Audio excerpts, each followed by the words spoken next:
Welcome to the Baron's Chest, the place for facts, legends, and martial lore you never learned in school. It all started with an occupation. When Japan occupied Korea from 1910 to 1945, Japanese martial arts like karate and judo were imposed in Korean schools. Young Korean men trained in these systems, not by choice, but as part of a cultural assimilation effort. What the occupiers didn't expect was that these very teachings would eventually help birth one of Japan's greatest martial arts rivals, Taekwondo. Karate, originally from Okinawa, made its way into Japan in the early 20th century. Influenced heavily by Chinese martial arts, it emphasized powerful linear strikes, deep stances, and kata, stylized patterns meant to preserve and practice technique. As Japan prepared for war, karate was drilled into soldiers and schoolchildren alike. It became a symbol of discipline, honor, and control. But after World War II, Korea broke free, and something remarkable happened. Former Korean students of karate, like General Choi Hong-hee, began blending their Japanese training with native martial traditions, such as Taekwondo, a centuries-old Korean art known for fluid footwork and dynamic kicking.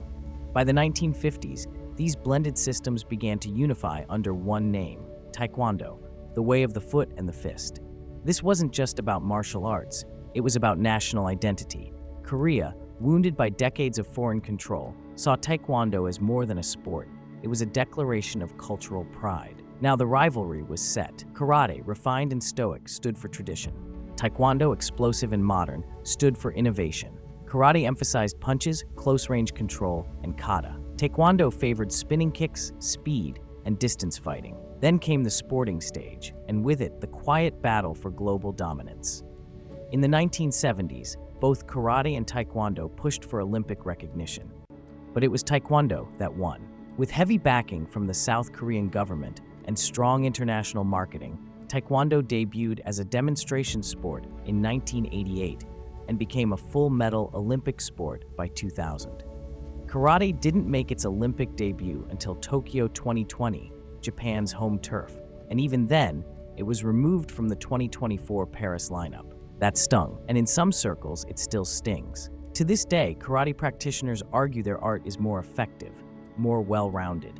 Taekwondo athletes fire back that they've evolved beyond rigid kata and punches, embracing agility, strategy, and sport science. But this rivalry isn't just athletic, it's deeply cultural. Japan sees karate as part of its martial legacy, rooted in Bushido. Korea sees Taekwondo as a proud post-colonial creation, a symbol of self-reliance. Even though many modern martial artists now train in both, there are still online forums, YouTube channels, and local dojos where this rivalry quietly simmers. Which is better? Who would win in a fight? Which style is more respected? It's the martial arts version of Ford versus Chevy, Coke versus Pepsi, but with a century of real-world history behind it. Here's the truth. Both arts are beautiful, both are powerful, and both have changed the world. From Olympic stadiums to after-school gyms, karate and Taekwondo have inspired millions to find confidence, discipline, and strength. But next time, someone tells you martial arts is just about kicks and punches, remind them, sometimes it's about history, legacy, and a rivalry that still echoes through time. Thanks for watching The Baron's Chest. If you enjoyed this video, subscribe for more martial arts history, strange stories, and fascinating facts from around the world. Drop a comment below. Were you team karate or Taekwondo growing up?